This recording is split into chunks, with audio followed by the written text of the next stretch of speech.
100. Genap. Ganjil.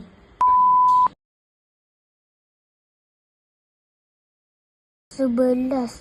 Genap ke Nombor ganjil? genap. Ya ke? Ganjil. Serius? Nombor 6 genap atau ganjil?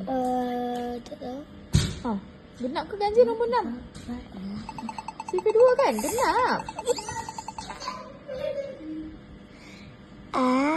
Tak Kita tahu ke nombor ganjil nombor genap, dek? Nombor 11, 13. Salah. Nombor 20 tolak genap. Genap ke ganjil? Nombor 19 genap atau ganjil? Genap ke ganjil? Ya iya genap lah. Ya ke?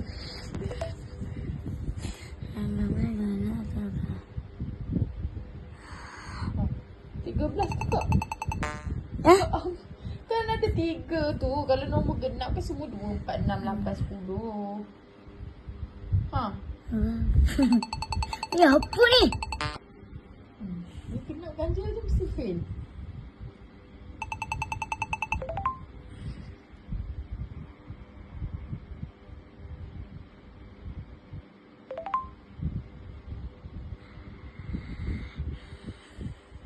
Dia kira lagi.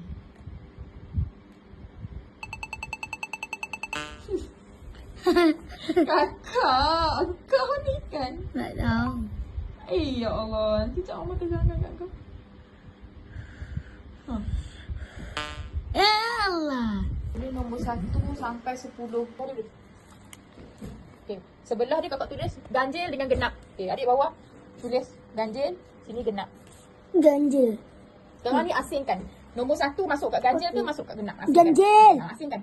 Klik kat sini nombor. Okey, betul betul. Okey.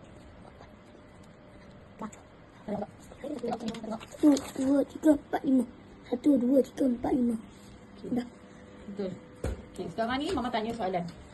Nombor Kertas tu. nombor 11. Ganjil. Adik jawab. Ganjil. Nombor 15. Ganjil. Genap. Ya ke dik? 5 duk bahagian ganjil ke bahagian genap? Ganjil. Okey. So 15. Ganjil. Tengok nombor belakang. Okey. 56. Ganjil ke genap? Genap. Okey. 81. Ganjil. Oh ya. Okey. 23. Ganjil. Okey, tutup pula kertas. Okey. Okey.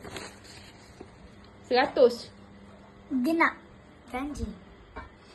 100. Genap. Kakak. Okey.